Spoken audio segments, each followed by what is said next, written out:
Yeah, like he never did this before. Yeah, right? Like you said, you got to switch your camera. Here we I go. don't know what's going to happen. Here we go. What up, you guys? We have a special interview.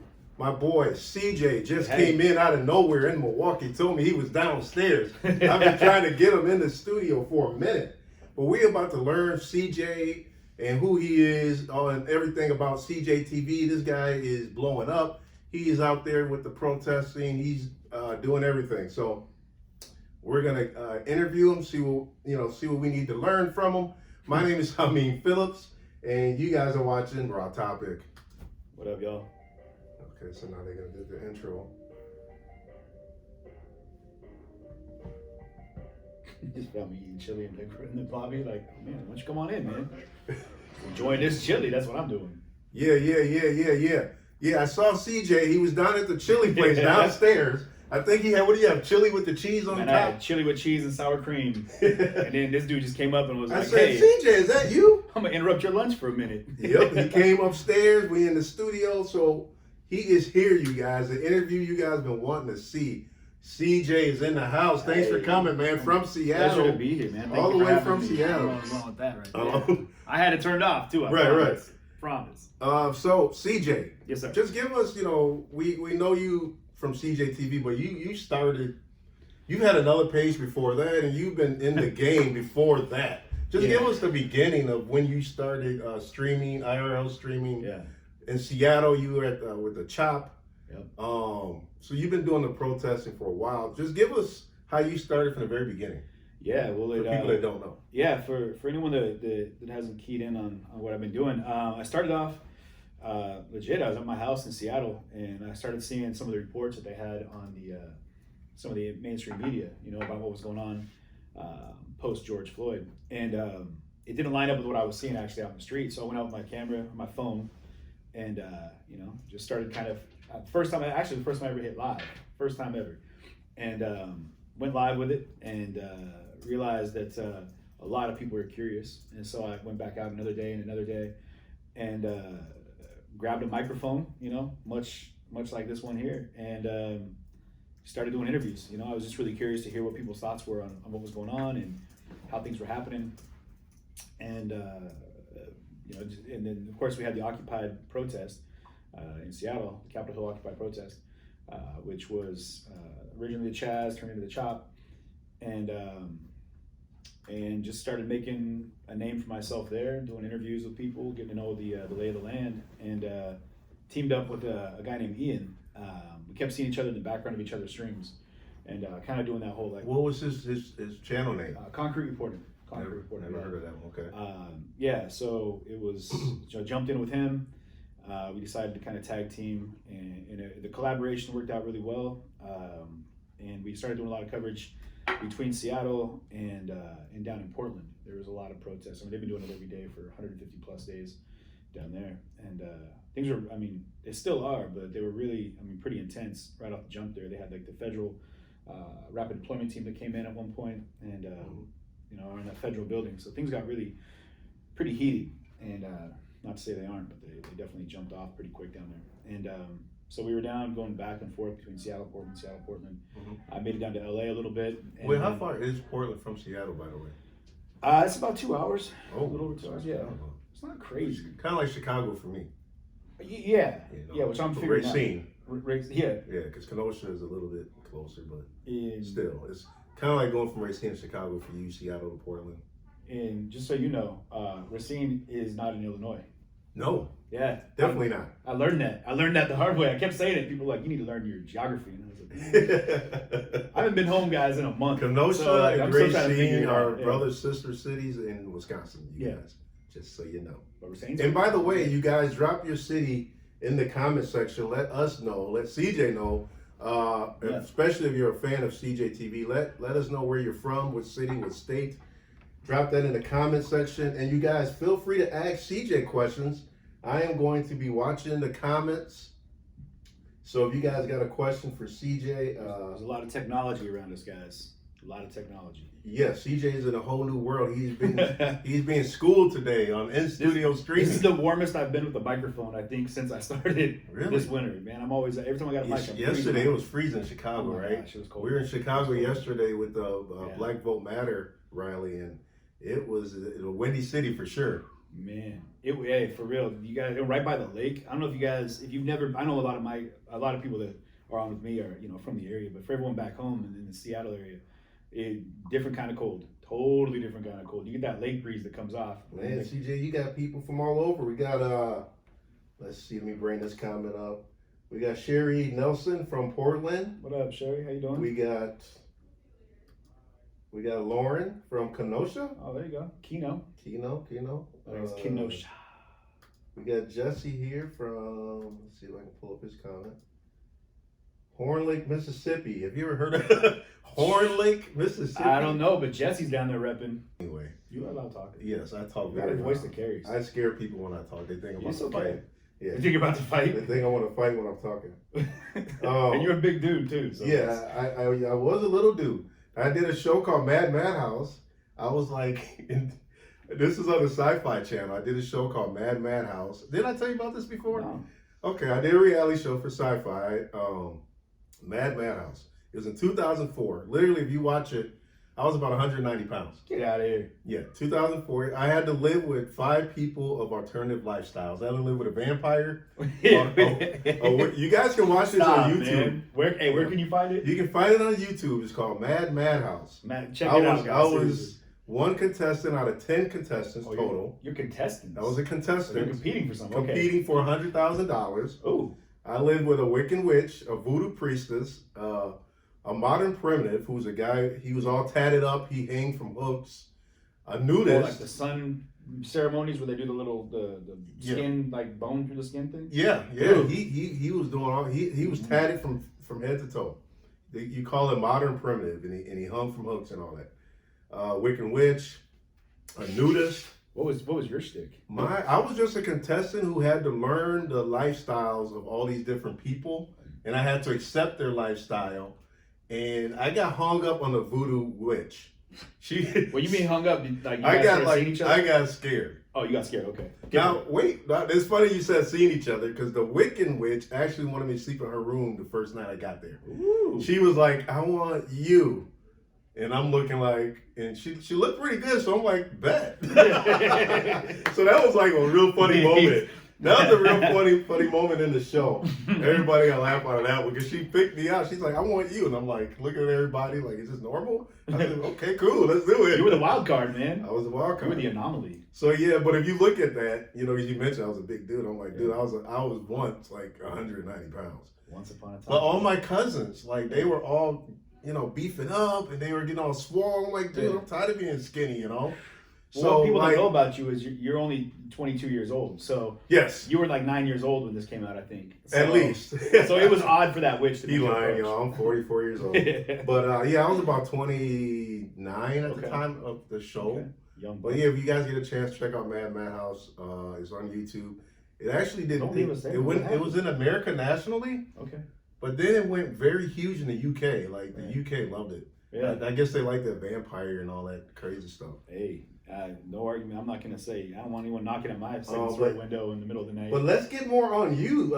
Keep in mind, guys. Vampires can't come into your house unless you invite. You guys, I know somebody tried to type in ! notify. I might have spelled it wrong when I told you guys to do it. How do you spell notify? I'm just saying. Notify.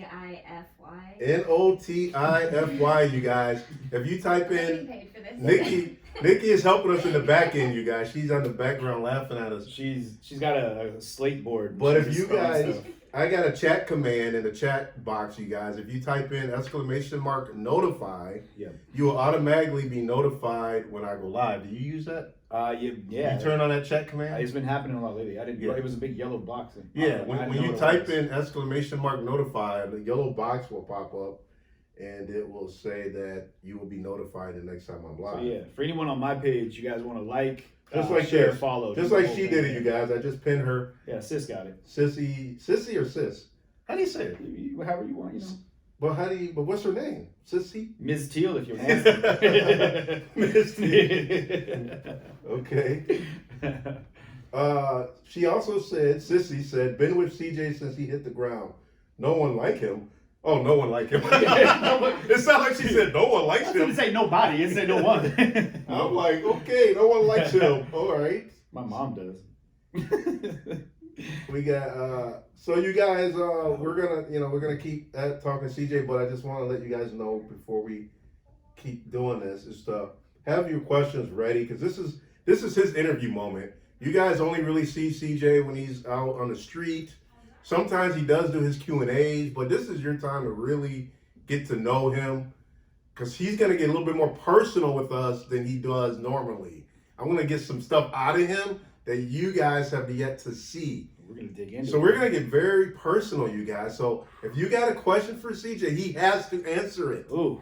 So I'm just letting y'all know. It's been fun. He's out. I just lost Dickie. Come on, you're yeah, right. Nick, tap in. Tap in. So yeah, you guys, this is your chance to get to know him and ask some questions. Let's see. I'll try to be as open about it as possible. But, Right. What do we got? So Lauren said, rumors flying that he's moving to Kenosha. That true, CJ? Lauren, I've been looking at options. I know that out here right now in not just Kenosha, but this area, this region, there's a lot going on, and I've spent a lot of time on the coast, and I love it out here. I love it out in this whole area. It's beautiful. The people are amazing, and I'm definitely looking for office space. So hey, if you have any office space, you're looking to sponsor me in Kenosha, hook it up. I'd appreciate it. Just a place where I can set up my studio. I got family on the East Coast and the West Coast, and I'm really trying to be able to go between both sides this winter. But everyone's warning me though. They're like, man, Kenosha in the winter. Good luck. They keep saying that. Why do people keep saying that? And they do it with a nod and a laugh, like, good luck. And then they just walk away. They keep it real vague, like really ambiguous. What's happening with Kenosha in the winter? I mean, well, let me ask you this: it's cold as all get. Why? My office is in Milwaukee. I mean, I'm downtown in the heart of Milwaukee. Why don't you come down here? You know what I'm saying? Like this is the brewing capital of the world. Like when on the weekends when I'm done shooting, I can go have a drink over at one of these bars over here. You know.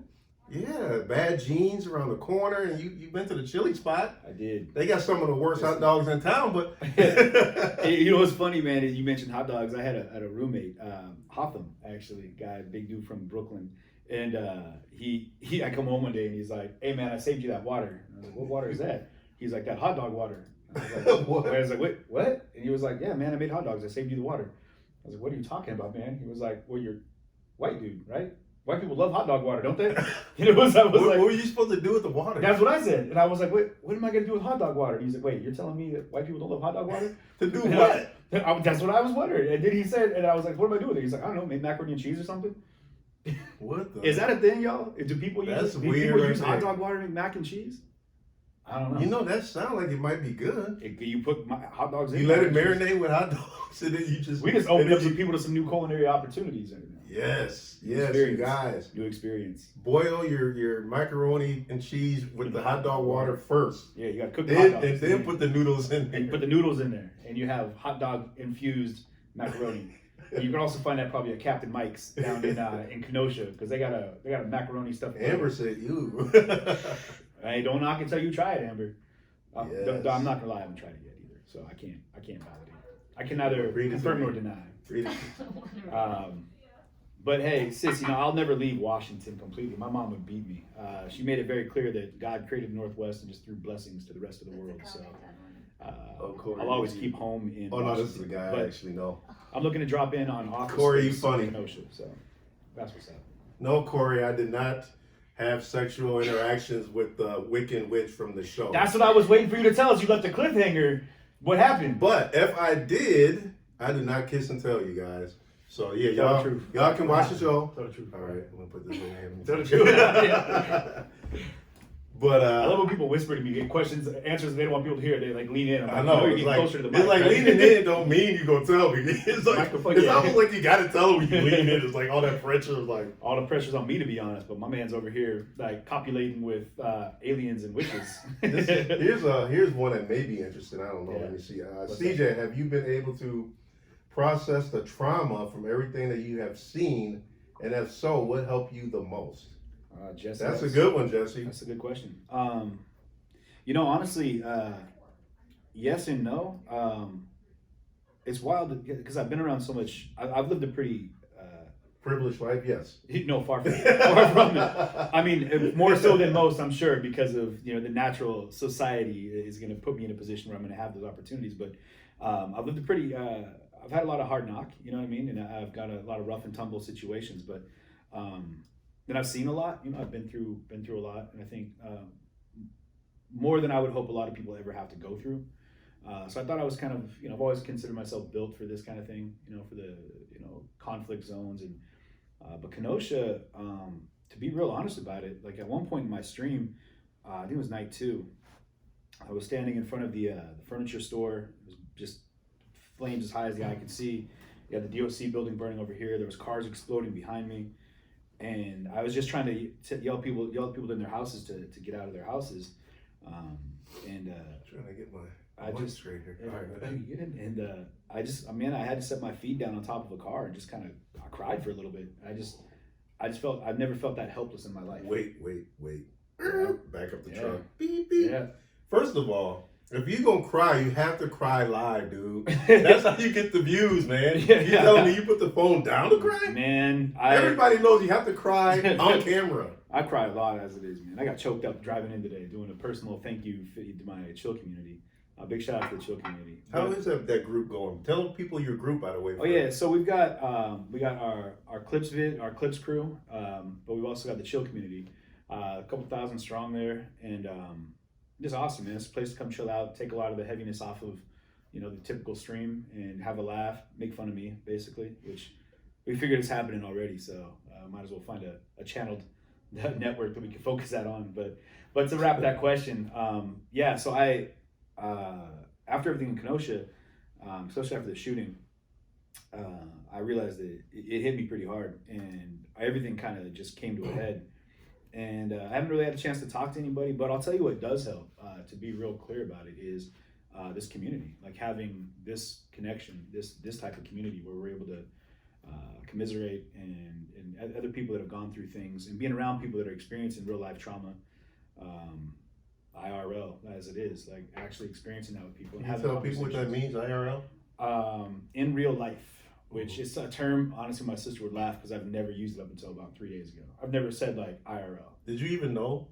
I had someone in California tell me what IRL. She kept saying IRL. I ran into her point. She was like, "Well, I'm IRL. I've been doing it for years. IRL." And I thought it was some weird kink thing. And I'm like, what are you talking about? We are kind of the opposite in that, because like I started live streaming like this, sit down studio talk show style. Yeah. And you seem to have been IRL. You were like a real life streamer. Yeah. And now you kind of seem like you want to go and do some talk show style, sit down style, studio stuff. Well, I'm looking to dig into it. I realize that there's a lot of conversations that you can only have in a certain element of depth on the street. If at all. Sometimes all, when you're live streaming on the street, you don't want to really talk too much because you want people to see what's going on around you. Yeah. So you can't even really engage with your audience. Yeah. But in a sit-down sitting like this, we can actually look at the questions. You can do a Q&A. Yeah. So, and there's a lot of people don't have a chance to really express themselves on the fly. And if you're in like a situation where you've got tear gas flying around, you don't have a chance to really have that. Though I did want to do a segment that was like when I was with Concrete. I brought these chairs, producer chairs. And typically in Portland, what you'll see, I was going to do In the Seat with Concrete. And so you got a shield line, right? Protesting shield line. And then you've got the police line. And I was just going to bring 2 producer chairs and sit them down right in between and just do a sit-down segment, like right in between the 2 lines. Okay. It's still going to happen, y'all. So keep in mind that's going to pop off here soon. I've got those chairs in the back of the car. You mean real, like, an IRL, like the studio setting, but right there in between. What you going to do if you get hit with a baton? Hey, I have been hit with everything you can imagine. I've sucked more tear gas, pepper spray, have hit every impact baton you can imagine, the sandbags, pepper balls. Like, what is the worst city you've yet to see as far as activity when it came to getting gas, pepper spray. Portland. Was it Portland? Portland. Were you in Kenosha at the time? I mean, I went through the riots in Kenosha. The riots in Kenosha. That was the worst I've seen from like, not from the law enforcement side. Like from a riot side, that's the worst. Dude, man, people were shooting fireworks back. Oh, that's Portland, man. Because I came on day 2 and I was mortar like, shells. whoa. Yeah, no, the more you'll see, like, I mean, I've seen people like officers like they've made them inside the building and like have them blow up inside of like the buildings and stuff. Like, the Northwest goes hard, man, and they keep it pumping, and they definitely have that. The protest power is strong out there. There are a lot of shiny heads. I say that because you see, like in the crowd, everyone's got helmets on. Like, there's nobody out there that's not like got civilian armor on. You know what I mean? But yeah, you get more tear gas, sandbags. I mean, like a lot of impact rounds. Like they have the flashbangs. Those are insane because you have ones that are like 9 bangers, they call them, and like they'll pop that out there and it'll be like 9 explosions, boom, boom, boom, boom, boom, boom, boom. Really? Yeah, just blow you off your feet. It's crazy. You guys, I'm gonna try to talk like this. Does it sound better if I just hold it like this? Let me know. A lot of people complaining about my mic. Your nanobot? Yeah, I got my little nano Yeah. wireless mic, you guys. So why you sort that? Yeah, so I'm trying to do more studio stuff, like because I want to give people a chance to actually have a conversation, and it's going to be a lot of like picture-in-picture type thing because I'm going to be interviewing people from all around the nation and all around the world. So yeah, stay tuned for that. So you guys, what do you guys think about CJ doing a sit-down talk show style, studio style live stream? You guys, would you like to see him do some Q&As in a studio setting, or do you want to keep him in the streets with the IRL? Let him know right now. Yeah. What you guys want to see from him? Let's do a poll right now. So a lot of people are saying it's much better as far as the sound. Thank you for liking the stream. So now that I'm pulling it, yeah, people are liking it. Hey, you use that feature, the alert box? No, because that's like a studio thing. That's why I can't do it on the field. Because actually you can. I think Streamlabs. If you use Streamlabs on mobile, you can use an alert box on the field too. More technologies. Hey, Andrew, thank you for jumping in there and liking the stream. So you guys, I'm just doing it for you technology. I'm going to school CJ and all this technology so that he can bring it to you guys in his live stream. We're going to dial it in. We're dialing it in. Because he's got the audience. Now we just got to get the technology his way. And he is going to be good to go. Man, I am not excited about it. I'm not going to lie. Like, I love giving you guys content. I just don't like, legitimately, I love being on one side of the... Stephanie Webb said should have random podcast. Now people consider this a podcast. Yeah. Which I don't know. I consider it a live stream, but a lot of people refer to it as a podcast. Yeah. To me, a podcast is just audio. Yeah. That's what I've known. But what do you think of Joe Rogan? What do you consider that? You know what? I've heard of him, but I think he's audio though. He's not video, right? He's video. Is he video? Yeah, he is video. Then I would. But he's got like the Spotify thing, which is like on the audio side, but like he's really known for like the video feeds where he's got like Elon Musk and all these. That's the thing is like live streaming is now being called podcast. Right. And it's kind of getting confusing now because at one point podcast was just all audio and now people are doing video, audio Do style. people say vlog anymore? Is that a thing? Well, vlogging. Is that a term? Vlogging is more like IRL streaming. Right. Except you're pointing the camera towards you. Yeah. And people are seeing you. Yeah. In your case, you're pointing the camera towards the action. But I'm normally in front of the camera with my microphone, so it's like a hybrid interactive. In a sense, you're kind of vlogging / IRL streaming. Right? Something new, y'all. Something totally new. So it's getting, the more people are streaming and using different ways of streaming, like, we're changing the game, you guys. Hey, real talk, actually. That's something that I think a lot of people are coming around to. Is what? Is that it is changing. Like modern day media, like decentralized media. Are we going to kick media out of the game, like these big media companies? Are our little independent live streams, are we eventually going to be a threat to big media? I've talked to, I think, every major media channel, like, across the globe, like, and for some of the most off-the-wall videos that I've done, but, like, everything from, like, the BBC to, like, Russian news channels, and I've had to use Google Translate for some of them, because I don't even know what they're asking me, but I can tell you, though, that hey, if you guys want to see a piece, Brian Polson with Channel 6 News right here in Milwaukee at 9 o'clock on Sunday. He's doing a piece about what is media, what is press, and how does live streaming play into it. And I did an interview with him, and I'm hoping that I was able to firmly represent my views on what live streaming is. because I think that it comes down to we do have a reach. I mean, when you go live, you'll have thousands of people that'll be on there with you, right? Like you'll have, if you're covering something that like is newsworthy where people want to see it, like the direct access to that. I think people have misplaced their thought process. They want to see what happened in the news, and now people are aware that with instant media, like they can see what's happening in the news. But they can interact with you, you know. But did you notice yesterday, even when we were in Chicago filming, it seems like the independent press, like us, were in the front, and all the big media was in the back. Yeah. And I'm like, why are the big media in the back of us? Yeah. Are they scared to come to the front line? I mean, what's up? I think part of it is that. I know I've seen like major media like chased, they're physically chased out of areas because they don't want that slight or like a media narrative placed on it that's, you know, coming from like that macro media view. But it's tough because I mean, what would you rather watch? Someone that you can like have a laugh with that doesn't have like the parameters that are placed on them covering a story, or somebody that's got that very, this is what's, because you know how the structure is of media, right? They record that segment, they'll record it, and then they pre-record it. Right? Did you see how it worked out when we all left Chicago? When everyone else left Chicago, like everyone, like the truck left and everything left. Okay. There was still like 6 media vans down there, and they had all their cameras and everything set up, because that's when they turned to the camera and they're like, so what happened today? You know what I mean? And not to crack on them. Yeah, why is it that they don't want to film what's the IRL, like in real life? Like they always want to do the aftermath. I think they know how to do it. Like, I think they get it, but that's not their, because I think they're told what they have to cover and how they have to cover it. But here's what's funny. It's controlled narrative. And that's what scares me, because it's all about protecting democracy or their view of what they're doing, but they haven't really caught the fact that, like, that's why my whole platform is elevating voices.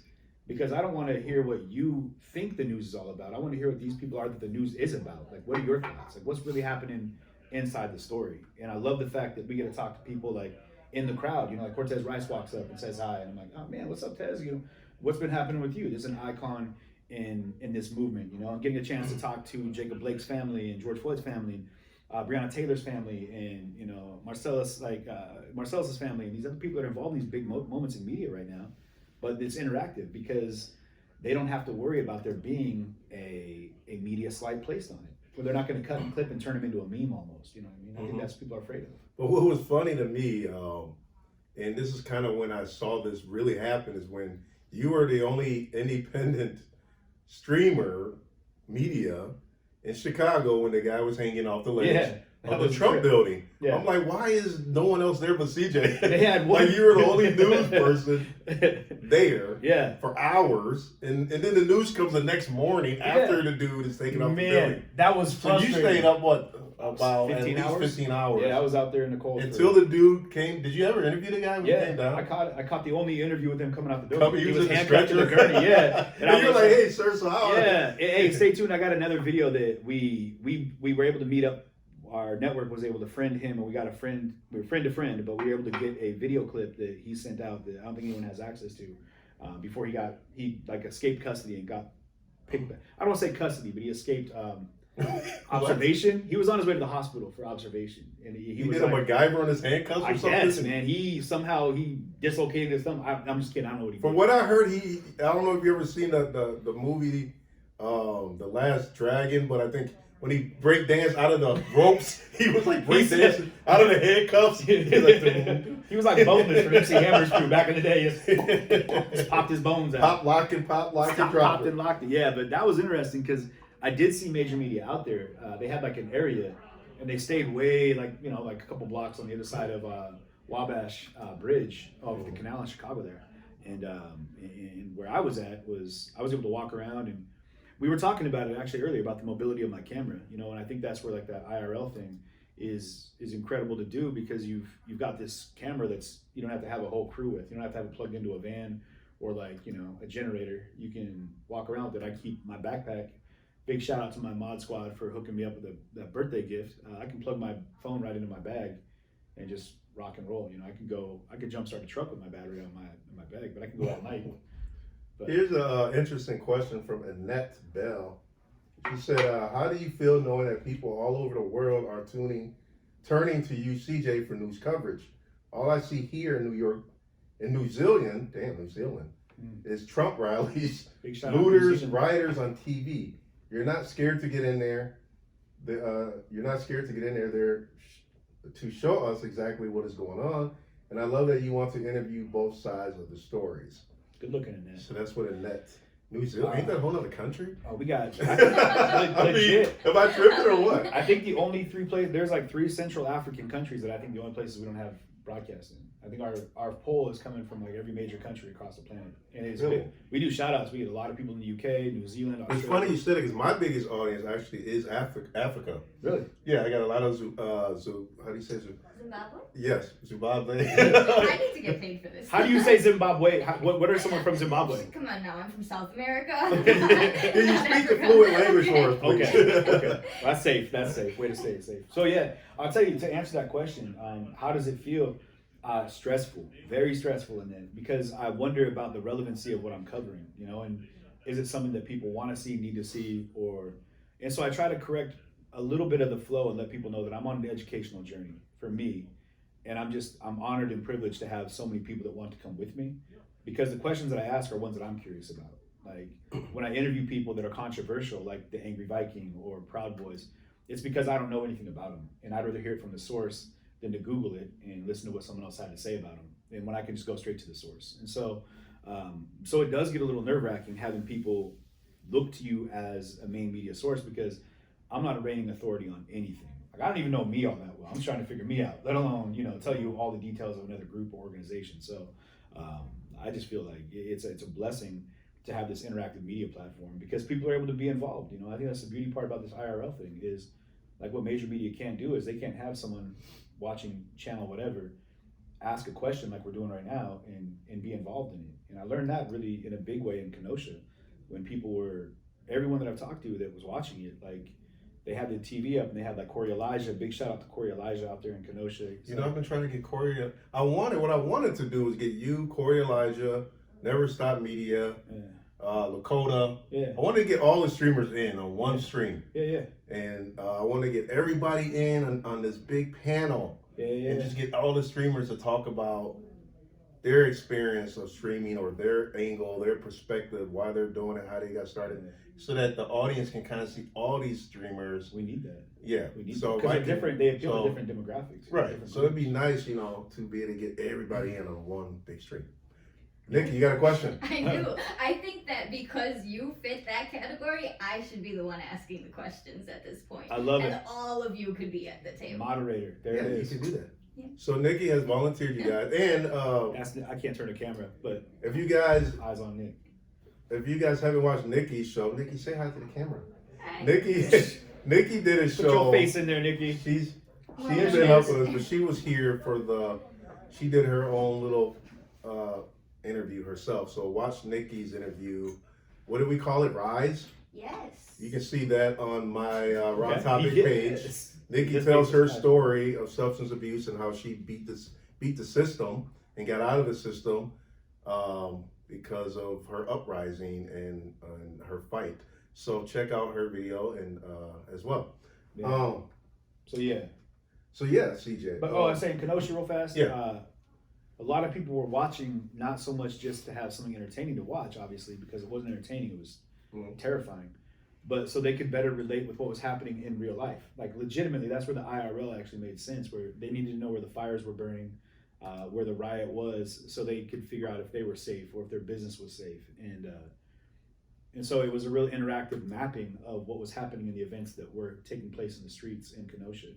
Okay. And then I realized after that, I mean, I've had a big awakening that we have not just a responsibility, I think, to the people that watch our shows, but we have an opportunity as well to provide a service, you know, to provide some kind of understanding and interaction with the world around us, because we do have a wider reach. Like through our network, remember back in the day, if you wanted to like make a long distance call and they had three-way calling, you'd have someone that was in between the long distance call. You called them and they'd call the long distance number, so it wasn't long distance. Okay. You ever do that? That was way back, yeah. Way back. I'm talking, I mean, I'm 73, so I got some yardage. There's actually operators. I used to. You had to call zero for the operator. I worked for the phone company at Bell West. Did you? Yeah. Or you old school? Back in the day, but. CJ, how old are you? 73. I'm 70-something years 73 years old.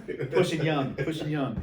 But I realized that people so in New Zealand, we got like a net in New Zealand. She can talk to someone in Seattle through the network and connect that way. And I've seen so many people, even in Kenosha, the network in Kenosha, like people that never met each other before that are coming out and becoming very close friends. it's beautiful, man. It's really beautiful to see. So it is a really interactive community, and I'd say that a lot, community, because that's what I feel we're building. You know what I mean? We need to, on a human level, we need to build a stronger community. Congrats, Nikki. Keep it up. Chuck Westwood. Oh, hi. This is why you guys are the future, though, because the mainstream media is not trusted at all. So IRL is the future of news reporting, as far as I am concerned, because you're actually there, and people don't trust what they see. They don't trust the twisted narrative anymore. Right. But you can actually, regardless of what you say while you're on camera, they're physically seeing what's happening. Right. That is why you're going to be the future. You heard it. Nikki's the authority, guys. So we are the future. You heard it here first. Right here. She is the authority. Somebody had something. Let me see. I saw a comment. Direction. You guys, I know the sound might have got choppy for a minute. Usually these mics, because I'm not using a sound mixer, there's always a point in the video where the sound kind of get echoey for like a minute or so. Mm-hmm. So bear with that, you guys, for that 1 minute. It only happens for like a minute where the sound gets a little echoey and distorted, but then it clears back up. Sounds fine to me. Yeah. But somebody, let's see, here's something.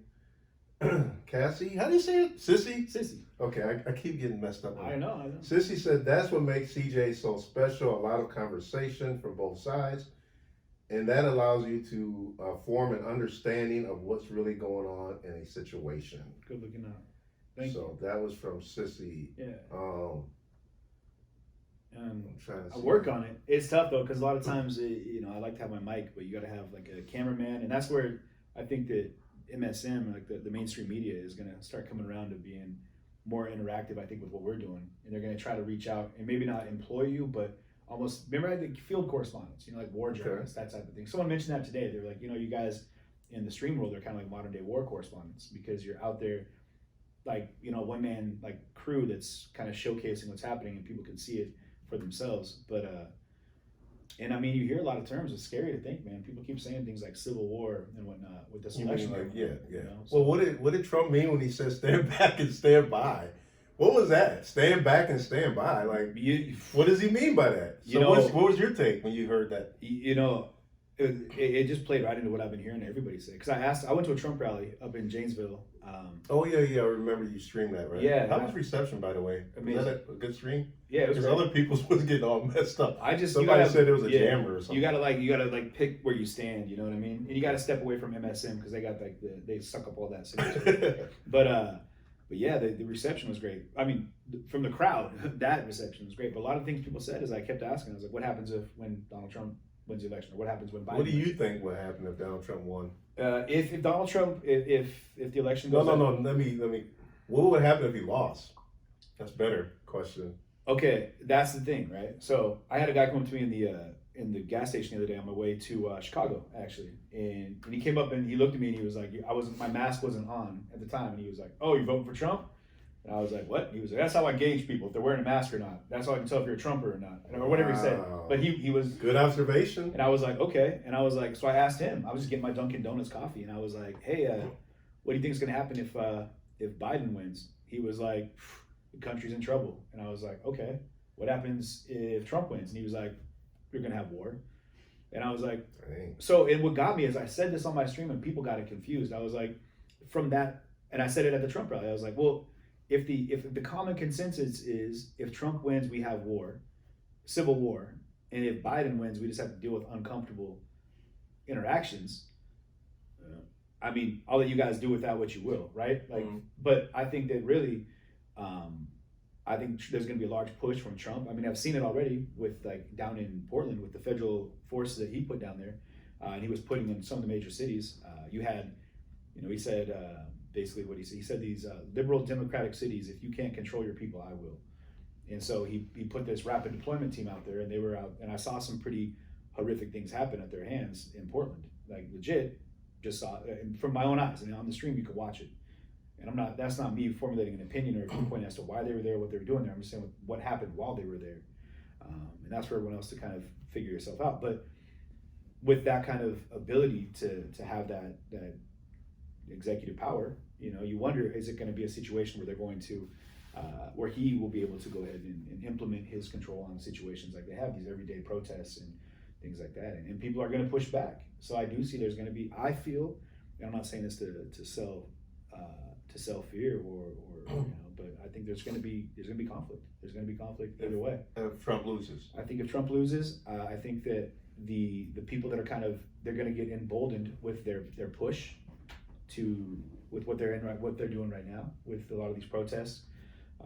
They're gonna have more of they're gonna have a presidential backing at that point. But what it's gonna do, and this is where we need to be nervous, is we're gonna have, I saw the name pop up, Rittenhouse.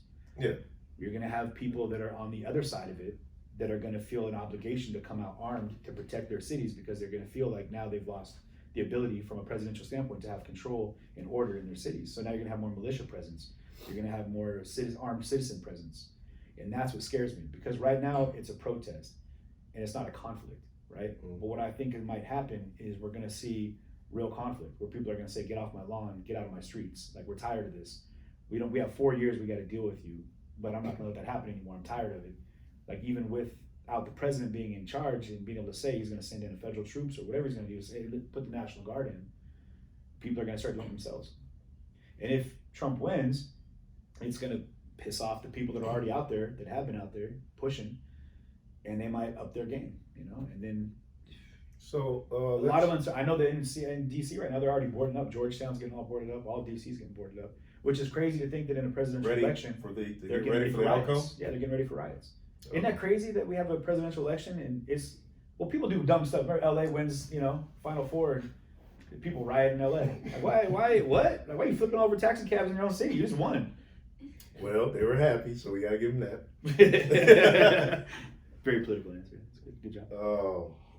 So scary times. One question I want to ask you. Yeah. And now we're getting a little bit more personal. Sure. So if you want to pass, just say pass. Yeah. But you've been like lately involved in a lot of these protests. Kenosha, you're everywhere. You've seen a lot of what's going on. Black Lives Matter, defund the police. Is any of this affecting you, the way you see the way black people are getting treated? Or, you know, because, you know, we had a death in Philadelphia just a couple of days ago. There's another situation now, another riot. Yeah. So you've been seeing all this. Does that, I know, you know, and some streamers, they kind of, I know, like Never Stop Media, Kevin, you know, I know on his live stream, he's been talking about, okay, now he's seeing what the black people are fighting for. When they say Black Lives Matter, he's like, no, they're not saying that just Black Lives Matter, but Black lives are in danger. And he's seeing that because he's out there. And he said, hey, I saw them only arrest the black people for curfew. But yet when there were the people that were flying flags, they weren't touched. And so I'm just saying, do you see things out here that you feel like, okay, you can see what the fight is about? Are you learning anything? I mean, just what's your take on all this? Why you actually are out here? Yeah. I think you hit it on the head, man. Learning, education. I was saying earlier today on one of my feed with one of my chill community, this whole thing has been educational for me in a huge way. I think that I walked out into this arrogant, really arrogant, and thinking that I had, like, considering myself a pretty evolved human being, and like, you know, up on top of things. And then I started getting things like interactions with people's pronouns. And at first I was like, man, what do I care? He, she, them, whatever. But then I realized, like, hey, if it affects you and makes you feel some sort of way, like, it's not a big deal for me to make a small micro change in me to help you not feel a certain way. Why not make that small change? I'm okay with that. And people want to make a fight. No, I shouldn't have to. Well, why not? Why not be willing to make some concession? So little things started happening to me, these micro processing moments where I'm like, okay. Then I started realizing there was things I didn't know. And the questions I was asking, I was getting answers from people about things like police brutality and about situations where we are seeing a lot of systemic racism. We're seeing things where there is racial and systemic inequalities. And I started seeing it more because I was experiencing it from people, like I said, firsthand accounts of people that were talking about it in a very real, very passionate, very ingrained viewpoint. And it wasn't something they just read in a book. April said, how have you grown since this? Well, I'll tell you right now how it grew. So even with these protests, with not even just protests, but with the education on this forefront of when we talk about Black Lives Matter, there's things that are deeper within that, and you have these protests and rallies that go along, and that's you hear that, but then the big thing is, what's the ask? What's the want? What do you want out of this? And with places like back in Seattle, Portland, you do have a list of demands. And of those things, when they talk about defunding the police and making these changes, I've become aware, looking at it, that hyper aware of it now, that yeah, we do need change. We need the police, that we do need some reform in the police systems. I don't think abolishing the police is ever a good idea. What is your take on defunding the police? I think, you know what that really means, to defund the police? Yeah. Okay. Yeah. So what's your take on that? I feel that there is I mean, I've seen the police with tanks and, you know, riot gear that ranges up in the tens of, like $10,000 worth of riot gear. And I'm not going to quote because I don't know the exact numbers, but I feel that there's a lot of things that can be procured in a different direction for cultural sensitivity training, de-escalation training, proper hand-to-hand combat training, things that will give them the ability to do things that won't involve a firearm. So you think like more of that money should go towards, and when you say that, like I agree, like we seen it in Philadelphia, this dude with the knife, like he clearly had mental health issues coming at the police the way he did. Mm-hmm. I don't think this guy was like a crazy violent guy. I just think he had a mental health issue. Mm-hmm. Something was not right with him, but these police aren't trained to cope with that. Exactly. They're, you know, when they see people in that with that behavior, their first thought is to kill. Yeah. Let's shoot to kill. It's like, no, this dude has a problem. Is there anything else? And where's the tasers ever at? And that's why? like, man, Do they even shoot tasers anymore? Right. Like, why is it just 7, 8, 9, 10, 11, or 20 shots? That for me, There's got to be a better way to deal with these situations than to go for the kill every time. You know, but I get that though. They say if you're gonna pull your firearm, you know, if you're a civilian, and they say if you're gonna pull your gun, pull the trigger. Like, okay, that's like shoot to kill. But like if you feel threatened to a point where you feel like you need to pull your gun, especially like you have women, like if you have a firearm and you feel threatened to a point where you have to pull a gun, okay, don't wait for them to take your gun from you. Like if you pull your gun, pull the trigger. The sheriff told me this. He was like, in gun training, and you shoot until the clip's empty. You do it until you're done, because you're not shooting no one's gonna shoot the knife out of someone's hand. You know, it's not 18.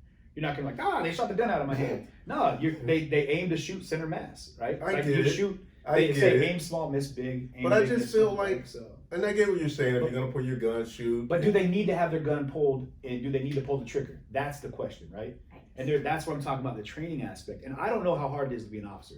I've seen police standing on the front line getting spit in their face, and people telling them they wish their kids would die, and then get hit in the head with a brick. You know, I can't imagine that type of scenario. And I've talked to officers now that are like, man, I've thought about quitting my job. Not because they say you should quit your job because you're a cop, but because they're like, man, the PTSD I'm dealing with, not knowing who's gonna throw a mortar shell at me or attack me is scary. So, but I do know that with the proper training, I mean, you look at people that deal with that. I mean, soldiers that are over dealing with it. You know, they have to know how to deal with foreign bodies. You know, they have to know how to diplomatically work through systems where they're gonna be, you know, overseas. Like if you're gonna be in Afghanistan, you can't just go over there with the F5. You're gonna go kill everybody.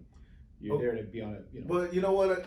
You guys are gonna hate me for saying this. You ain't gonna like this. No, but man. What I'm gonna say is, as a black man living in America, I feel like when it's a Caucasian with a weapon, and I've seen this on many YouTube videos, they do everything in their power not to shoot, not to kill. But when it's a black man with a knife, all of a sudden now let's kill. Why can't why can't they take those same steps towards an African American? Like, why can't you coddle them? Coddle the weapon from them? Like, why is it always shoot to kill the black man? Like, why can't black people be treated with the same, what's the word I'm looking for? Finesse As Caucasians. We've seen this many times where people have guns, knives, and they do everything in their power not to kill them. So that's all I feel like black people are asking, like, why are we always being shot first and then the questions after that? Just like with the 12-year-old Tamir Rice, he was playing in a park with a gun. Someone called the police, hey, there's a guy in a park with a gun. Police come out, they start shooting. This was a 12-year-old kid who was playing with a toy gun. Yeah. This is the problem, is that it's always shoot first and then ask the questions. And it's like, we just need police to just be less brutal. And that's my problem. That's what I'm seeing. And I think that's what the Black Lives Matter movement is about. I can concur with a big part of that is one of the things the police do have is a lot of gear. You know what I mean? So you see guys flacked up. You know, they got the gear on, helmets, flak jackets. They got shin pads and body armor, and they get hit with a water bottle, and it turns into a situation where people are getting beat down on it.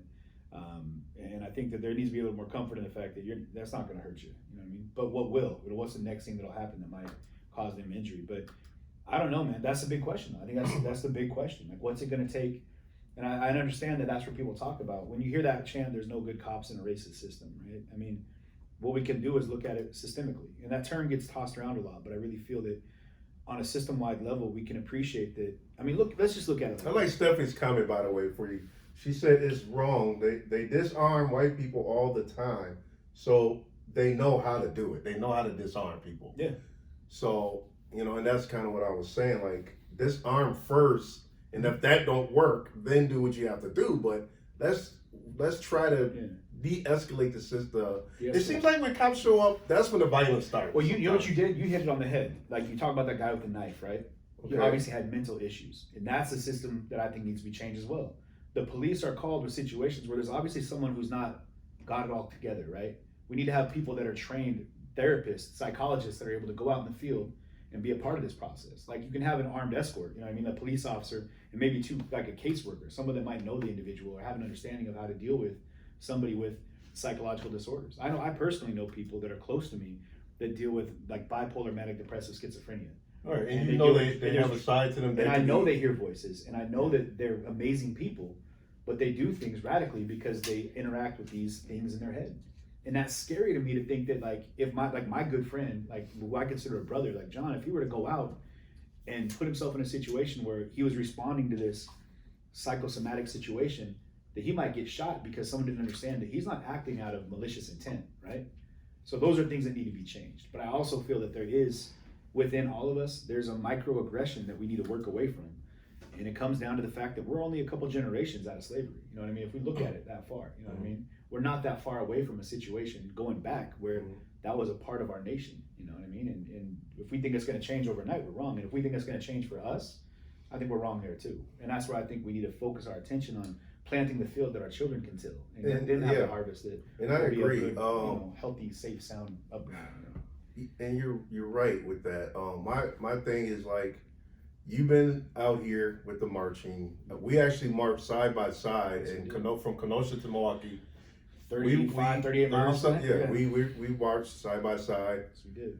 You felt that feeling, what it felt like when we finally reached Milwaukee downtown. I got real like emotional, that was, man. yeah, it got emotional, right? Real emotional, yeah. It's like, man, like, felt like I ran a marathon or something. And you seen kind of like the angry people through some of the cities, like South Milwaukee. People were mad that we were marching. Yeah, flipping us off. off. It's like, what are you mad about? Like, why do people get mad when and it was a peaceful protest. There was nothing wrong, but yet people can just be walking and people will hate you for it. Yeah. And you know, my thing is, look, we've seen what happened to George Floyd. Everybody's seen it live. Everybody's seen how that man died. 8 minutes, a knee to the neck. That was horrific. That was the worst thing I ever seen. And that man died that way. And we thought that that's the worst we will see. But no, Jacob Blake, he was shot in the back 7 times with his children in the car. That was gruesome. Like, that was terrible. And now we got the Philadelphia shooting. Like, it just keeps happening. So, like, this takes a mental toll, especially as a streamer. You know, you being a live streamer, me being a streamer. I've noticed that when I'm out there with these protests, it kind of sucks your energy.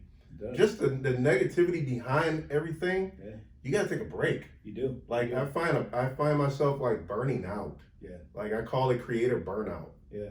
Where you need to take a day off, a week off. You need it. Because you absorb the negative energies of the hatred of the world. Absolutely. And when you're out and you're absorbing those protests and the police doing what they're doing, gassing and all this, it starts to consume you. And it's like, when are we ever, like, it's a shame that we can go to so many protests the way we do. Yeah. Like, we were in Chicago and we're in Waukegan and we're here. And it's just like, why are we going to so many protests? Why is this happening so often? And when is it going to stop? When does it get to a point where all we can do is shoot in the studio because there's nothing going on? Right. Because there's no protest. You know what? I feel like we're getting more and more protests that we can never sit still. I'll tell you right now, man, we like I said, we're going to have a responsibility. And I've been talking about this with my people and doing a lot of self-reflection. Like, what do I hope to accomplish with my stream? You know, because I know that we have an opportunity to accomplish something. We can raise a platform. We can elevate something. And we got to ask ourselves, what do we hold of value? And for me, the voices within the crowd, but also finding a joy, bringing light to people. And I think right now there's so much darkness in all the things that are happening out there that people forget that, you know, we need to have the light draw together and bring people moments of joy. Like, you know what I love watching? Like this on a side note, like when you get a war vet that's reunited with their animal when they come home. I'll bawl my eyes out watching one of those videos. Or when a little kid gets to put those glasses on, they see color for the first time. Yeah, or when a baby that gets, person they get hear to for the it. first time. Dude, yeah. I watch those movies for hours, those clips for hours, because it makes me happy. And I think right now, like, we have so many things we tune in on the media and in a lot of online, the viral aspect of things that is, we're showcasing a lot of negativity. Yeah, do you feel like your content, like, do you ever look at your feed and your content and be like, man, I'm looking at my videos and it's all negative?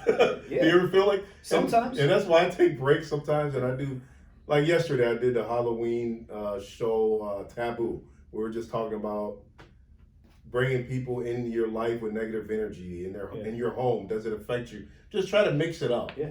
That way, you know, it's not all about protesting all the time. It's not just negative. And I try to do fun episodes, and so sometimes you gotta mix it up. I love that. Because you don't want to feed it just all negative stuff, you know.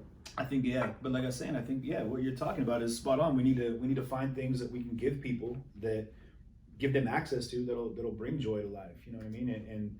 But like that's why the Chicago yesterday, man, that I was moved the entire time. And I know I saw people that were in the comments that were saying, I just turned the comments off at one point. Yeah, people say the dumbest things in comments, like but the rudest. Tell me that wasn't moving for you to be there with the families, like the outpouring of love and like the brother of George Floyd, the mother of Breonna Taylor. Man, I got brought to tears at least 2 or 3 times. You know, where I was just like, man, this is powerful, and those things where I feel like we could celebrate that, and then. But what happens, and to draw that around, is you see, like when you said we were on the march and people were out, and there were some people that were like, you know, like being pejorative, talking trash, you know, not with it. And I think it's because what they've seen with a lot of this BLM is there's been an undermining of the BLM movement with a lot of things that have happened, where it's become like these people that are out eliciting violence, that are eliciting destruction, and they're causing all this chaos. That's like Antifa, though. And see, people are like confusing Antifa with BLM. And that's the issue, right? That's what we need to go ahead and help people understand, is that they're not the same. They're not the same. And you heard like people even yesterday, they were like, we need more media. We need more press. We need more exposure. We need people to understand our platform. And it was beautiful for me to have, you know, everyone from all these families that were embracing what we're doing. But then you go to some of these protests and they're like, we don't want cameras here. We don't want anyone filming this. We don't want anyone around, because we're here to be, you know, boots on the ground. We're going to cause issues, and we're going to still chant that BLM, but then we're going to do some stuff that's going to make people hate that BLM walk. You know what I mean? And that's, I think, what's going on in a lot of places, is that they see a lot of this stuff and they just hear BLM and immediately they get drawn to like the negativity that gets brought in with it.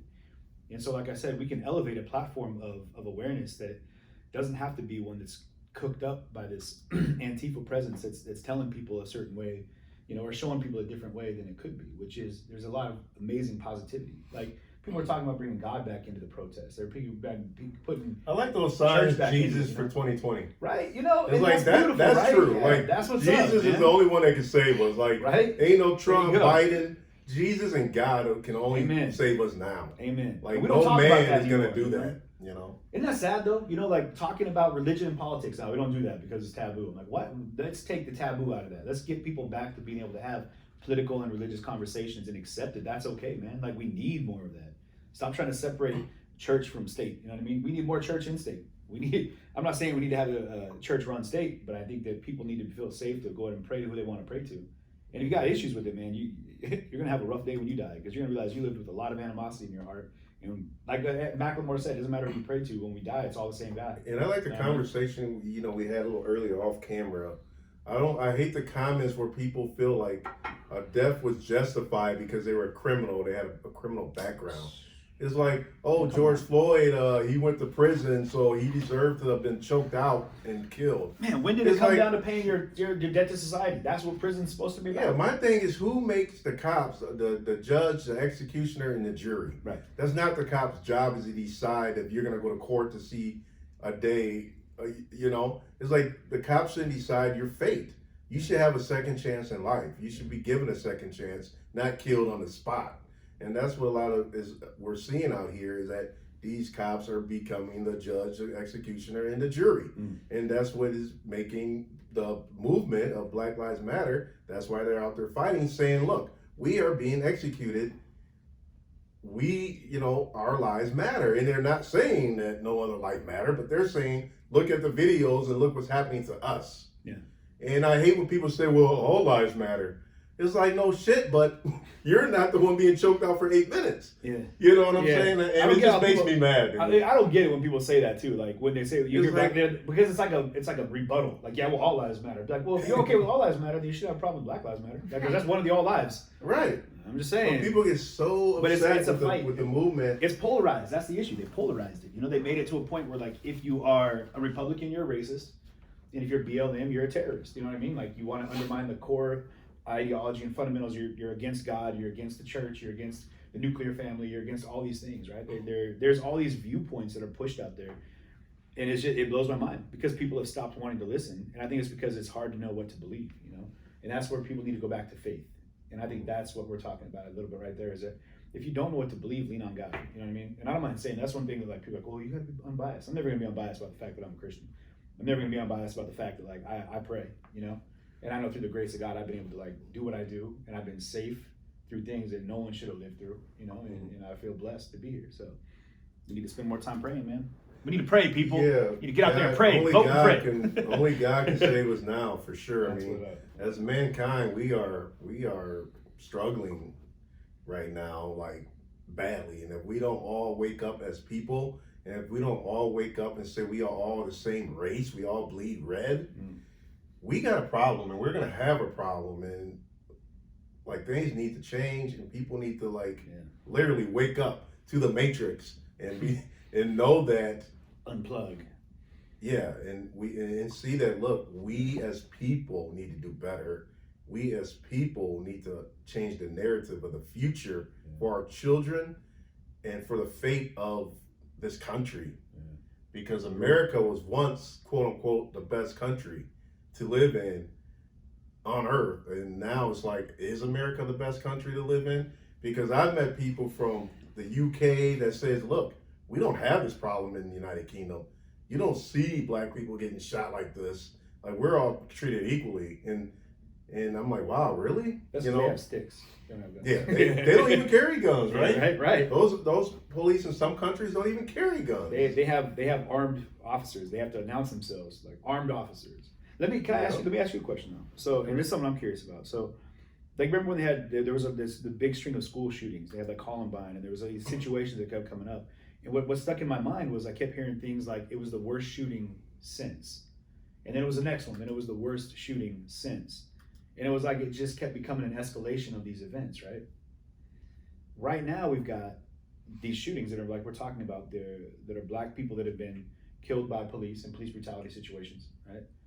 Is it ever going to change, or is it every time a Black person is killed by police, is it going to just continually like stir the coals of this fight? Or when is it going to be accepted that sometimes there's going to be acceptable cases where I think white it's or accepted Black, when we see that it was lawful. There you go. That's the issue. Like with Jacob Blake, you watched the video. He had his back turned. He was shot 7 times in the back, which is not good. Not only that, but his children was in the car. And I just don't know if they would have did that had he been white. I'm sorry. Had he been white, would they have shot in his car with children in it? I don't see that on the news with white families. I'm sorry. I don't see that. And if I seen it, I would be like, oh, that is shocking. But all I'm seeing is happening to Black people. And that's my problem. When will it stop? When will Black people stop, like, fighting for justice in these cop shootings? I think when we can watch a video and say that was justified. Now, with the Philadelphia situation and the guy with the knife, yeah, he had a knife. Yeah, he seemed mentally unstable. But look how many shots this dude was shot. Like, how many times are you going to shoot a man? What, could he have been shot one time to the center mass? Could he have been tased first? It just seems like a brutal way to go. And what all did you guys really do to try to take the knife out of his hand or anything? I mean, it's just, why is shooting and death always the only the way to solve a problem right now? Yeah. Is this how we police? Is this how policing is done right now in this country? And why is it not happening in other countries? Why are other countries able to disarm these people And it just seems like to me like we just in America we have an issue with the way police are policing. Let's ask. I mean, for anyone that's tuned in from other countries right now, are you seeing the same situation? Are you seeing incidents like this happening in like the UK? I know we have some people in New Zealand. What are your take? I mean, anybody from a foreign country want to jump in? Well, Stephanie said, how many white people are taken in with a knife? I can find several. So she's basically saying that there's plenty of white people with knives that have been taken in and disarmed. Mm-hmm. But why is it the black man dies and gets shot when he has the knife? Why can't he? And you know what? You have seen those videos where the dude's like chasing the police down the street, and they're kind of like, running with their, with their guns, and the guy's like, "You better leave, or I'm gonna kill you." And they're like, "Please don't." But yeah, I mean, we've all seen them. You know what? And I'm gonna say it. People ain't gonna like what I got to say, but I feel like a lot of police are afraid of the black man. I'm sorry. Okay. It seems like they're scared. It's like when you see a big black man, you are in fear, and you just want to shoot him dead because you don't even want to deal with disarming them. I feel like it's fear because they're not trained right. They're scared. They're not. They don't have the right training. They don't have a connection with the community. They don't. Whatever happened to officer friendly days when officers would go around the neighborhood and give you stickers and give you high fives and connect with you and you knew their name. Like, no, you see these officers now, you've never seen them before. They're always new. They're not from the district or whatever. You don't have a connection with them. They don't know you. They don't understand you. And all they know is brute force and violence. Well, that's what we have right now. You know what we can do? Let's do this right now then. We can do this right now. And everyone out here can do this as well. If you've got access and resource, let's change that. Let's start connecting the police to the people. Let's do what we can to help bridge that gap. I'm tired of people, and I've been told this, we don't talk to police. We don't talk to police. I'm like, you don't, but I will. I talked to an officer over in Portland who was a sergeant, and he was on the gang task force for like 20 years. And he said that he grew up in the police department with members of gangs that grew up as well. And he understood that some people are in that life. That's where they're at. You know what I mean? They don't choose it. It chose them, and that's just like what they were born into. And he watched them grow. He watched them have children. But he was a connection there. And the level of like the shootings were greatly lower when they had that gang task force. It wasn't like this task force was out there just to beat up on gang members. It was to be the ones that were willing to bridge that gap and be like, hey, I'm going to help better understand what's going on in your life. And we can do that. So we need to have more opportunity to connect the police to the people. We need more like community overwatch opportunities or liaisons from the police department to work with the communities. They have like constables, you know what I mean? And they used to have that kind of stuff back here. People that were like involved with the community, and that was their job, was to better be an advocate for the people to the police that worked with the police and the people. Like there's been too much of this us and them, and really we need to appreciate that if their job is to serve and protect, let's help them better serve and protect. Let them know what they need to do. People need to be more involved. Annette from New Zealand, Annette Bell. Yeah. Am I saying New Zealand? How do you say that? New Zealand, you got it. You got it. You hit it. Yeah. Well, she says guns are too readily available in America. I know it's part of your rights to carry a weapon, but really, these mass shootings don't happen in other countries that don't have guns readily available. And no, I'm not saying it doesn't happen at all. We had our mass shootings here in New Zealand, but our prime minister reacted swiftly and banned semi-automatic weapons within 2 weeks of the incident. Our police don't carry. Some vehicles have weapons locked up in them. Yeah. Okay, so New Zealand, obviously things are different. Yeah. And you do see, you wonder. I don't know, man. It's we can go pretty far. We're a country that's learning, and I would hope that if we could learn from countries that have been around a lot longer than ours, maybe we can figure some things out and do them a little differently. But you hear people go the other direction, like it's taking guns out of the hands of the people, the way to go, because criminals will still get guns. You hear that a lot. Mm-hmm. It doesn't just have to be criminals. People have guns, and it doesn't matter, what your record might be. If you have the idea that you're going to hurt somebody with a firearm, it can come from any walk of life, And so I think that we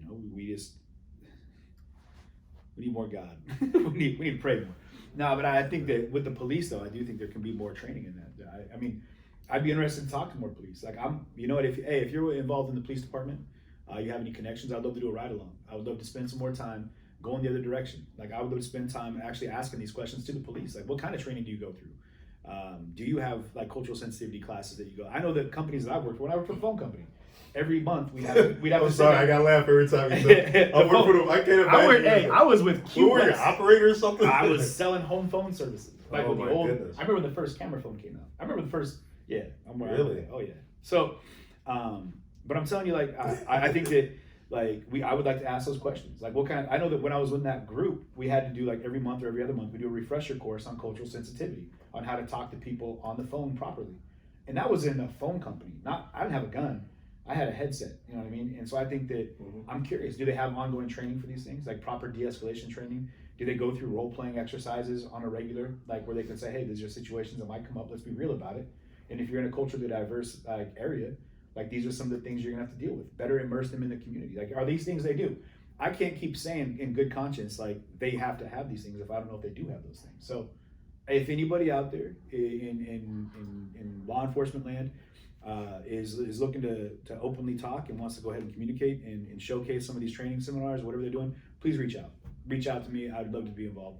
And that's a change, and I'm gonna tell you right now from where I started, because originally it'd be like, we don't talk to police. And if you do that, CJ, immediately you're, you know, any kind of term, but bootlicker, whatever they want to say. But Yeah, bootlickers. yeah. What exactly? Or chud. I think that's the I've other heard term that term, used. bootlicker. Basically, it's like if you're like, you know, like kissing the police butt, that type of thing. You know what I mean? Like, you just work for the cops. And I don't care. I'm independent. I work for my community. You know, I'm a journalist on a level. As a streamer, like, I know me as a streamer, we have this thing where, you know, we feel like our job isn't to turn over footage to the police. At least, you know, it's not like we go film something, we catch somebody doing something that we had no business of, and then they say, oh well, did you turn that over to the police? Yeah. You know, my thing is, look, I film what I see. Yeah. I'm not going to go to the police station and turn it over to anybody, because that's not my job. I'm not law enforcement. No. So do you believe in that? Like, yeah, I don't feel that. I don't want to ever have my name associated with something that's going to be twisted, manipulated, cut, and chopped. You know what I mean? And that's where I don't want it to be like, oh, this footage from, and then have it be turned into something that it's not. And be like, that's not what I saw. You took it and turned it. Because a lot of people are accusing us streamers, oh, why are you filming license plates of people? Why are you filming people's faces? It's a public street. Yeah, and I'm like, dude, we're out here and it's a fast-paced situation. Whatever our camera's catching, we're not purposely doing it. Yeah. We're just like trying to catch the moments. But here's the thing, man. Like, if people, and this blows my mind, when people are like, well, you recorded this, you recorded that. If you are out doing something devious, please appreciate the fact that the closed circuit TV, CCTV, the cameras that law enforcement have are 1,000,000 times the production quality of my iPhone 11 Max. I can guarantee you that. Right. And if you're doing some dumb stuff, they're probably going to catch you on camera that's not mine at all. Like, it has nothing to do with me. And if you're going to go out there and do something stupid, then that's your choice to do it. I'm not here to police you. You're wearing a mask already. No one knows who you are. And if you do dumb, maybe just don't do it. How about that? Maybe hold yourself to a higher level of standard, a higher level of excellence. Someone said that to me down in Portland. A guy named J. Rob is a black man with an amazing voice that I was hoping to take the microphone and lead some of the protests down there. But he said flat out, he was like, as a black man, I hold myself to the highest level of excellence because I represent my community. Every time I walk down the street, whether I choose to or not, the skin I wear every day without choice represents my community.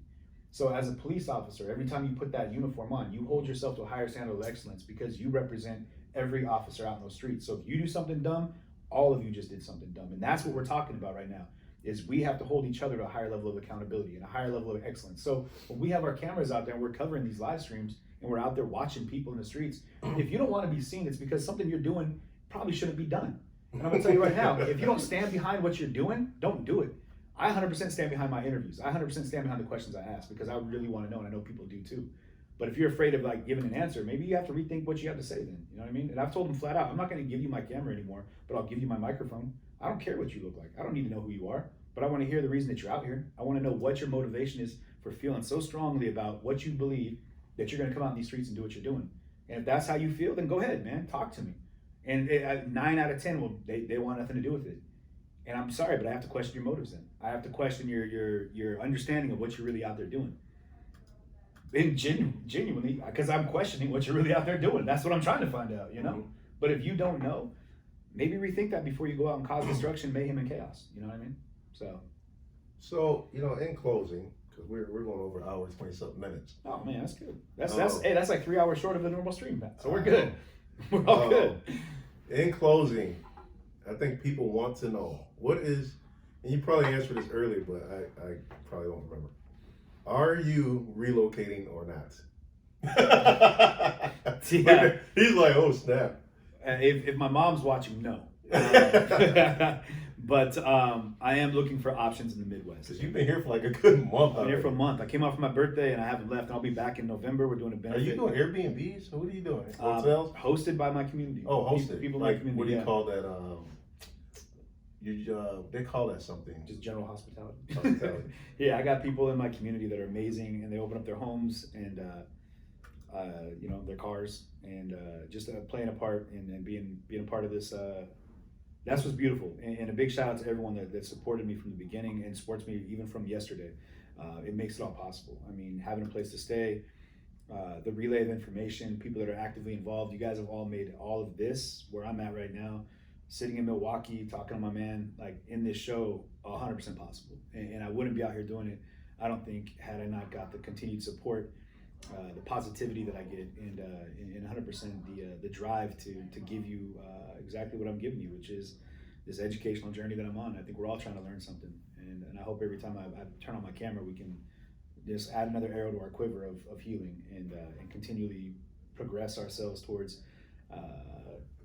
mutual understanding and change. So, what's it gonna take to get you to wear a Rod Topic hoodie, CJ? you hand me one. I'll rock it right now. Well, Nikki's still waiting on hers. I got inventory and supply, maybe. Yeah, inventory. By the way, you guys, Rod Topic merch is available. I'm gonna add it to this stream later once I get a chance to do some editing. But you can go to the website teespring.com/stores/Rod Topic. That's where you can find these hoodies, t-shirts, face masks. We got neck gaiters. What? Yeah, That's my thing. We got some neck gaiters. We got face masks. We got a lot of unisex stuff. We got leggings for the females.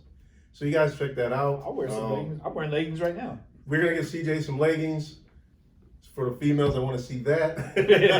That's going to be my OnlyFans. What's going on with your merch? I know you got some stuff lined up. We're working on some new designs right now. Big shout out to the Kenosha crew right now. We have some people back in the Northwest that we work with, but we're also doing some stuff out here that's kind of more specific to what we're doing right now. With the lettering machine out in Kenosha. Awesome outfit there. They helped out Corey Elijah with his gear.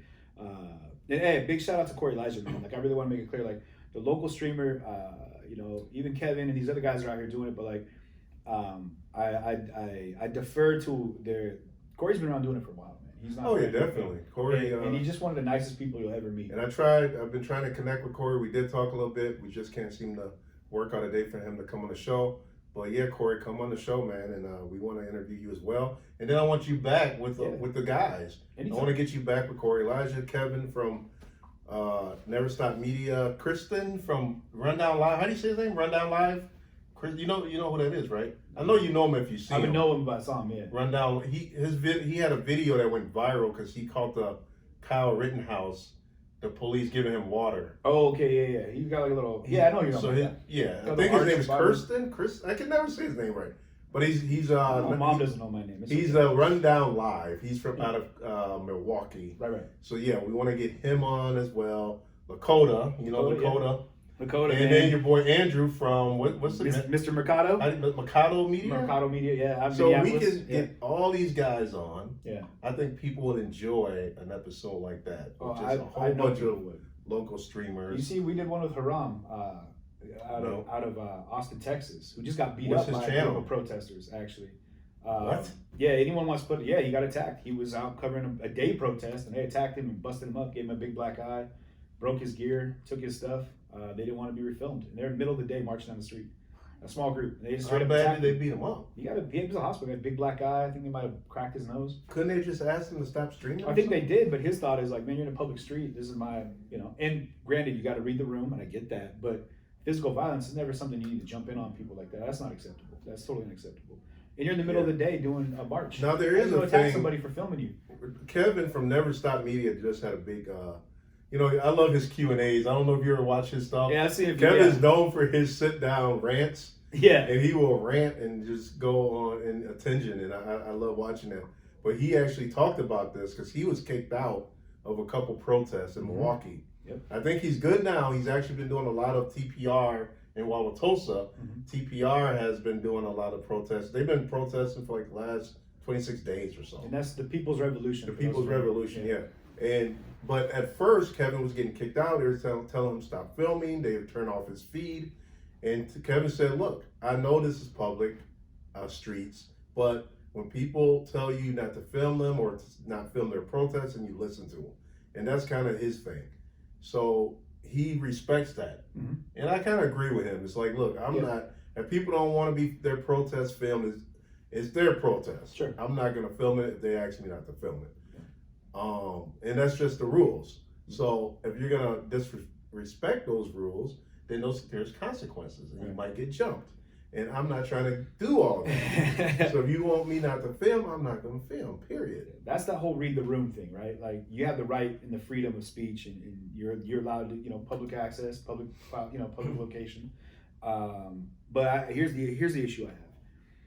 If you're out protesting, I mean, what would you say the motivation behind a protest is? What I say, I think it's to be heard. To be heard. Okay. Yeah.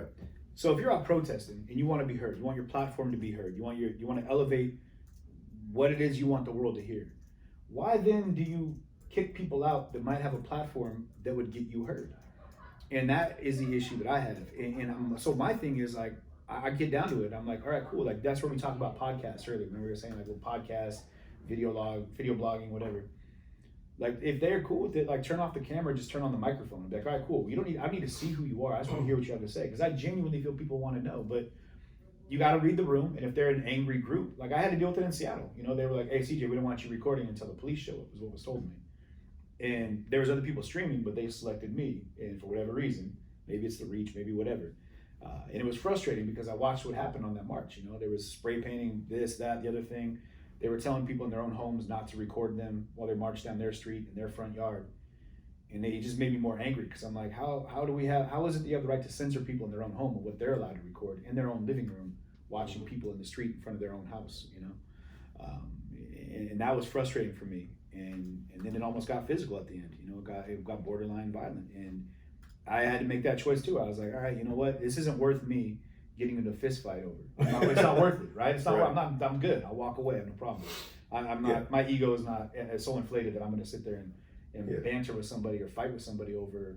I just feel like and I feel like you got to build that trust with the protesters. You do. They just don't trust a lot of independent streamers. What do you think? What is the reason for them to not trust someone like Kevin? Why would he have people like, we don't know what you're doing? I think people, protesters of certain organizations, rather it be TPR or whatever organization they are, they feel like the streamer may not be streaming for the right reasons. I got you. They feel like the streamer might be going for views only. They might just want the action. Oh, there's no fighting. Oh, this is boring. Like, I feel like some streamers are streaming, but it's not for the movement.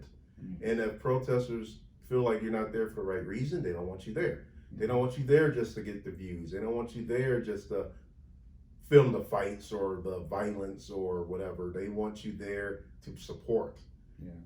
And that's when they kind of say, well, you know what? We don't like your streams because you're not supporting our movement. You're just trying to get views or whatever.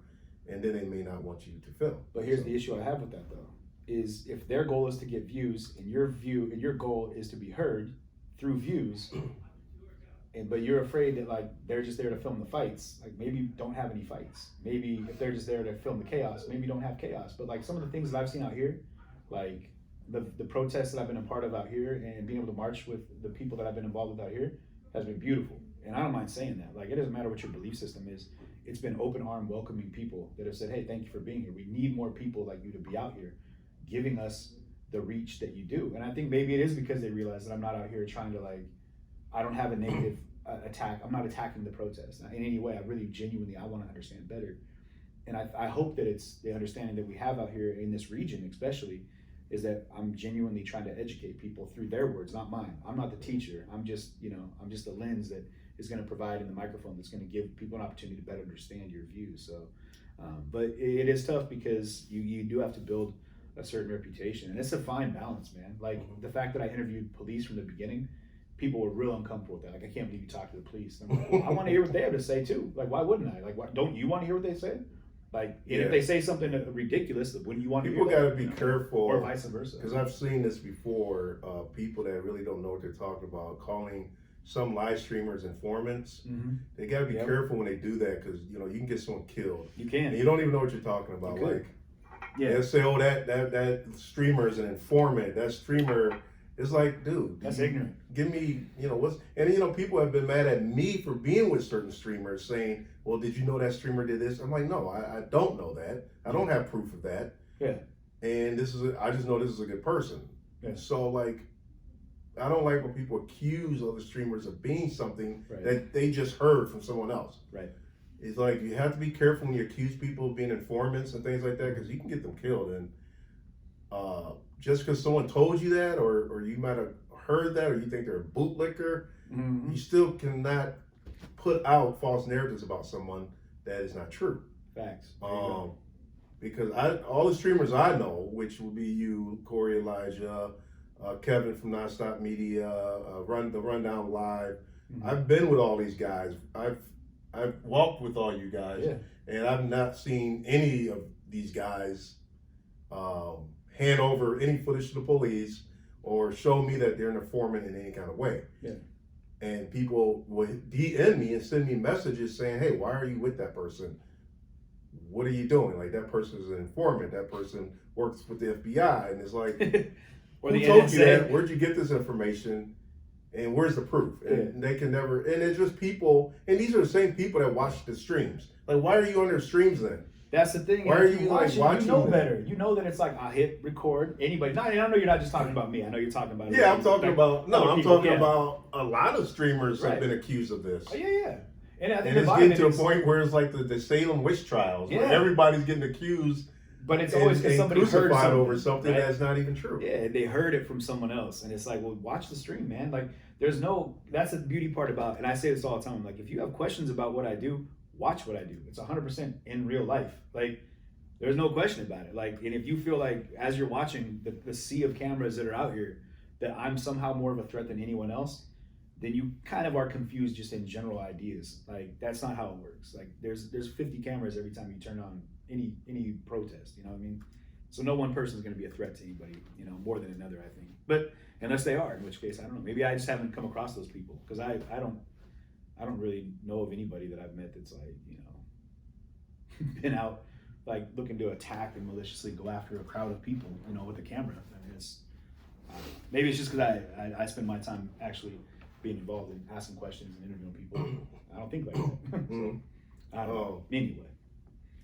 So, I guess, to close, I gotta get to work.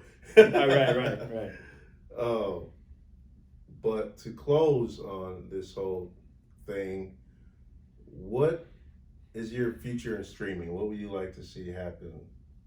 That's a good question. And your streaming, and your future of streaming, where do you plan on going with this? With CJTV? We're I call myself a video activist, by the way. Oh, I feel like I'm fighting a good fight through video. I like that. So what's your movement? What's your thing? Like I said, my platform's all about elevating voices, and I think that there's a couple different things that come to mind, but I'm still in development, but I'm pushing for change. I feel like I genuinely want to hear as many people speak about their views and their passions and their beliefs as possible. And I'm going to keep pushing to go to as many places and talk to as many different people and as diverse a crowd as I possibly can, to better understand things myself. And I'm just going to keep growing and iterating, and doing what I can to elevate a platform of not just change, but of peace, of humility, of love, and these things that we've lost the thought that these are fundamentals or characteristics that we can celebrate. But I think that's the problem that we have, is we've moved away from those things. So I feel I'll be doing as much field reporting as possible. You're going to see me with my microphone in as many places as I could possibly get to. Now, are we going to see you with equipment like the Rode mic you're holding now? Road, whenever you want to sponsor me, feel free to hit me up, DM me, and I will rock your road mic. Because we everywhere get I go. tired of your batteries running out. Man, I tell you what, man. These are rechargeable, which is nice. You ain't got to put batteries in it. You just recharge it. He's talking like he's sponsored by Road. Yeah. Thank you, Road, for sponsoring these. Right? Yeah, no, we're moving that direction. Yeah, keep in mind, man, I'm still in the infancy of my independent page right now. Like I've been independent for since the middle of August, you know. So legitimately, like this is all brand new, really, for me, and I'm growing as I go. I just feel like I'm blessed to have such an amazing community that follows me and is in support. And I met so many incredible people like yourself that are in the same, like on the same river, you know what I mean? And we're all we're moving in the same direction. We might be in our, something I learned when I was in Egypt was tacking. They tack rivers, right? So you float, and I'm sure it's on every river, but this is where I was on. It was a felucca on the Nile River. And you go shore to shore, you go side to side. That's how you use the currents to tack the river. And you go back and forth with the rudder. And you got to sail, but for the most part, you can run with the current and use that with your sail to kind of move yourself. Mm-hmm. But you're all kind of heading the same way, right? And every once in a while, a boat will be going the other direction. But for the most part, you just might be tacking at different paces. And every once in a while, you kind of line up and you got a conversation with another boat that might be heading the same way on the river and tacking from the same shore to the different shores. And I feel like in life, we do that a lot. We're just moving up and down the river, you know? And I feel like right now, I get to meet a lot of incredible people that are on the same river of exploration, of education, and understanding. And so it's just beautiful to be able to cross those paths and keep building this thing as best we can. And who knows what's going to happen, you know? MSM's going to figure it out. They're going to have to put us on a platform and let us go ahead and take the front seat for a little while. And if they don't, we're going to take over the media game as independent streamers. We're coming for you, MSM. We're coming. Yep. Well, CJ, man, it was nice having you. It's been great. I appreciate the fact that you finally found time. Man, I've been trying to trust me. It wasn't anything more than just. I'm going to read this comment from Hannah. I like this comment. Always love, never hate. Always spread peace, love, equity, and kindness is a good way to close out on that. Well played, Hannah. I want to thank everybody for watching this stream and supporting CJ in this interview. Thanks again, man, for coming to Milwaukee. Thank you. To interview with Raw Topic. Yes, big shout out Raw Topic for having me on the show, man. For sure. And like I said, we want to come back with you and a couple other local streamers. Yeah. So next time you guys see CJ, he'll be with Andrew. Yeah. Get Andrew to come down. I will. You're good friends with him, right? Yeah, he's my dude. He's my guy. And Corey Elijah, we want to get him in here. Big shout out to Corey. He's huge in Kenosha there. Yes, sir. So yeah, let's try to get back and have a bigger panel interview with some more streamers and try to do this thing big next time. And it was fun, man. It was fun getting your point of view and finally sitting down and talking to you, man. Yeah. So you guys, thanks for tuning in once again. Follow CJ on YouTube now. You're on Twitch as well, right? Twitch and YouTube. Yeah. You want to give him your handle or? I wish I could. Okay. CJ Halliburton, CJTV Media on YouTube and on Twitch. So. And you guys know we're Raw Topic on YouTube, Raw Topic on Facebook as well. Yes, indeed. Until the next time, you guys, remember, if you can't come real, then at least come raw. Raw Topic. Peace out. Man, that's good stuff. That's good stuff. I take that. My mic was off this whole time.